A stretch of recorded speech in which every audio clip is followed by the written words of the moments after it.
PK52, the Saturday morning meeting. Hey, last week we started a little bit of a program series on work ethic.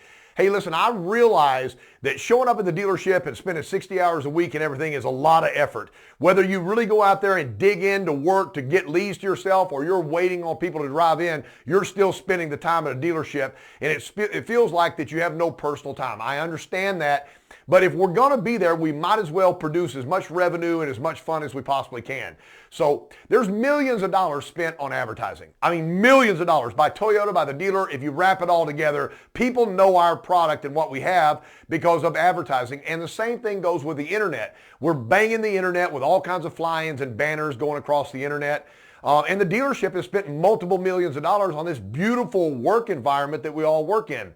So it makes sense if I just show up to work on time with a good attitude, I ought to be able to make a paycheck. And that's what I call it. I mean, a paycheck might be big, might be small, but I can make a paycheck. As long as I'm willing to work and show up, I can make a paycheck. But do you really want to do that, or do you want to find people that have to buy a car? There'll be people, as we get out of the pandemic, as we get out of the chip shortage, there'll be people that'll shop around. I used to, back in the early days when I started selling, it was always the days after Thanksgiving. Because people now, it's in and out. If they're going to somebody's house, it's in and out. They get in there, eat, get out.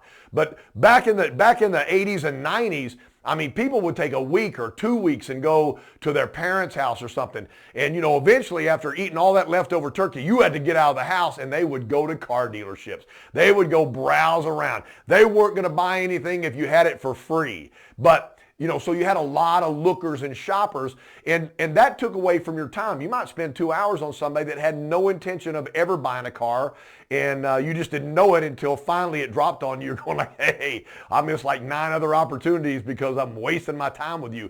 And that's what it felt like. So I tried to narrow down my search. It's easy. Sit down by yourself and go, write a list. Who has to buy a car? So let me give you a couple that I probably won't go over in the next couple of weeks. Somebody that just had a child. And, these people will upgrade a car. I mean, the first kid, a couple that's 22, 23 years old, got to get a minivan. Woo-hoo! Got to get a Highlander, got to get a minivan because we just had one child. I mean, is it purpose to get a vehicle that is so giant that you put your kid way back in the back so you can't hear him?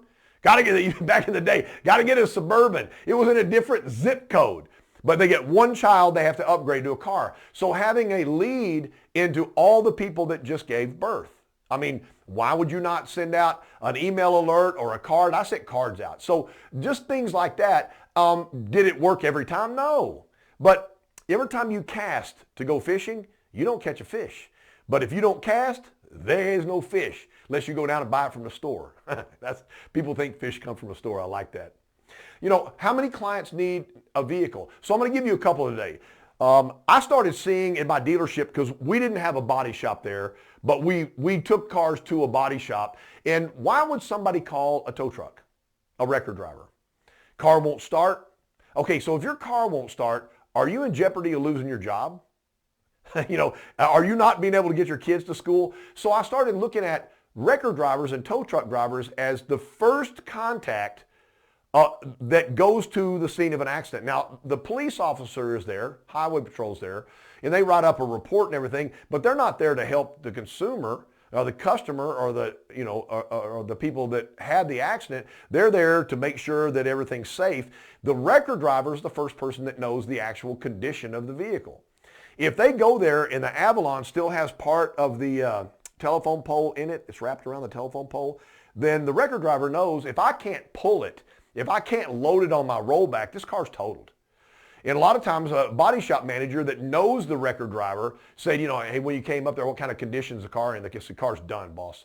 And so they've already communicated, and it takes multiple days for the insurance company to either come out and inspect or to get the photos to let the customer know what's happening. So in that interim period of time, from the time the car is dropped off, whether it just didn't run, it needed to come to the service department, or the car was in an accident, it gives me an opportunity back in the 80s to contact the customer.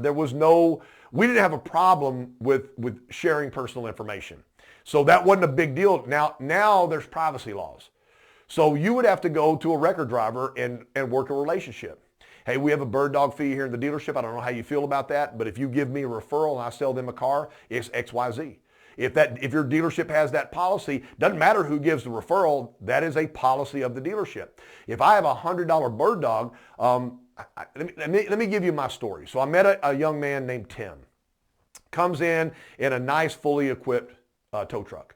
Drops the car off because the car wouldn't run. The car needed to be sold because the car was done. And we started talking, and I said, how long did it take you to buy this tow truck? He goes, oh, I don't own this. I just work by the hour. So he was an hourly wage person that was picking cars up on the highway. A good record driver, if there's a major accident, like for example, if you live in a major area and there's 20 or 30 car pileup, what they'll do is they'll grab a car, they'll take it to the closest parking lot, and they'll drop the car, go back and get another car, take it over there, because they get paid on how many cars. If they take it all the way to the impound yard or the tow lot, then they're only going to get one car. Some of these people are pretty dang smart, gang.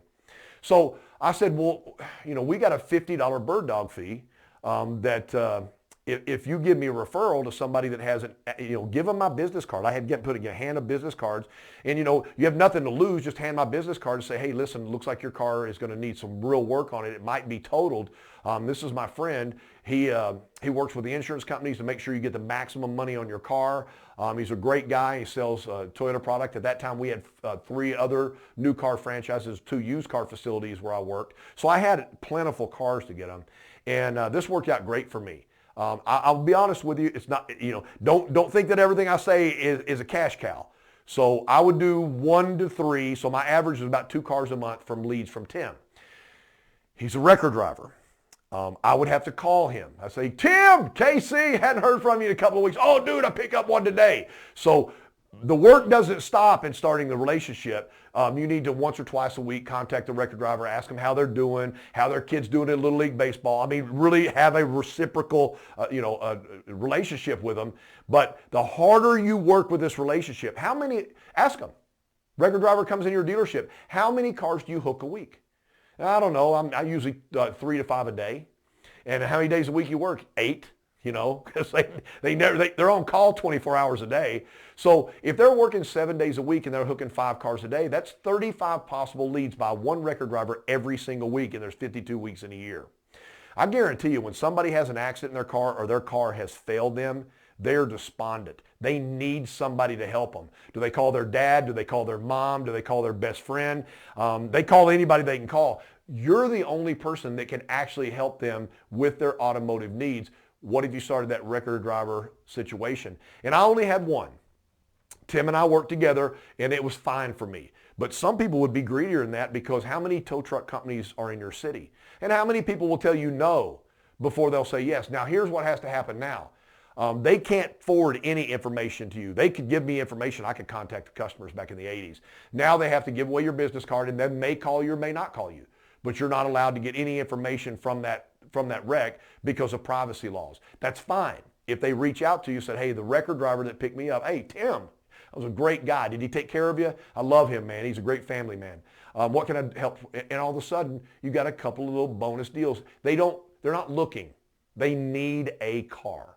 The nice thing about it is, once you take care of them on a car, they will never buy a car from anybody else. That, and what I talked to you about the body shop, those 2 customers, because you've given them so much assistance, will be with you and follow you wherever you go. I've still got people that still call me. I mean, this is 30 plus years. When they're ready to buy a car, they ask me to contact a dealership and set it up for them. And I do it. I don't charge anything. I don't want the dealer to send me anything. I just enjoy people that feel like that I'm the one that can help them take care of stuff. Sometimes there's a little joy in just taking care of people. Let me give you one more.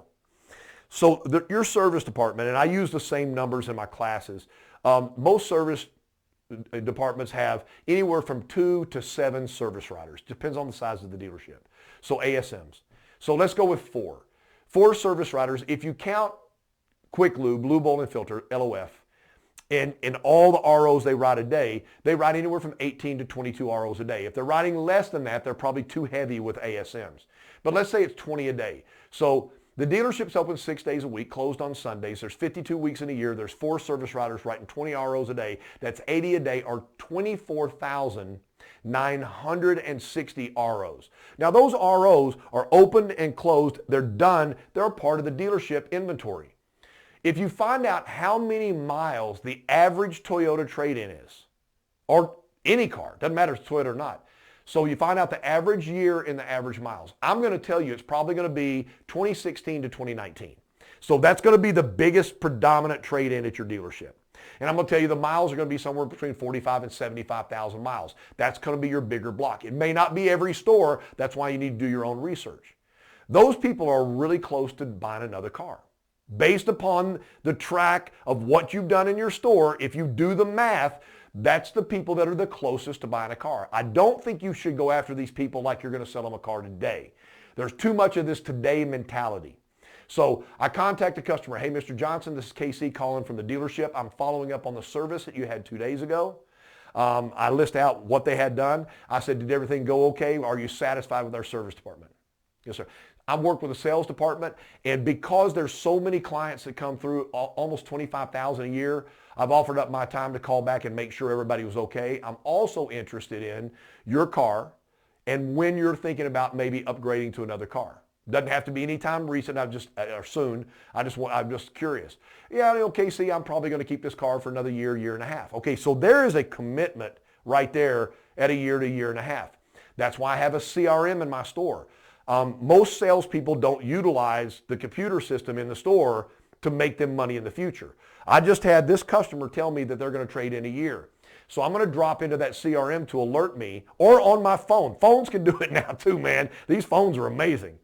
To alert me 9 months out, I dropped a note to myself. The customer said a year to year and a half. So when I call them back and I go, hey, this is Casey, just following up with a conversation we had almost a year ago. You told me that you were going to keep the car for another year, year and a half. And because we have a shortage of inventory right now, I wanted to make sure if you were getting close within the next 90 days or something, that I could find you exactly what you're looking for. So every single customer that answers your question, well, I'm not going to trade, probably going to keep this car, but I'm probably going to trade my wife's car in a year. So it's today, and I would like to sell a car today. I'm not lying to you. I like to sell a car every day. I like to sell 2 or 3 cars every day. But the today business is interesting, because if you fast forward the calendar 6 months from now, on that day, it will be today. So can you imagine if a year ago you started calling 5 ROs a day? So your service department wrote 80, and you looked through them, and you got the years and the model, you got the customers you want and the cars you wanted, and you called 5 a day, 5 days a week. 5 days, that's 25. Let's say you take a couple of weeks off. So 25 times 50, got it? 1,250 calls. What percentage of those people do you think are going to buy another Toyota? And if you don't press them to buy right now, 6 months from now, what if you opened your month 6 months from now and all those people that you built up, you had 13 or 14 deals waiting and pending for you to deliver that month? It's an interesting business when we're no longer trying to sell a car, but we're just delivering cars. Because I promise you, you can deliver a lot more cars in a month than you can sell. PK52, talking about prep and work ethic. The Saturday Morning Meeting.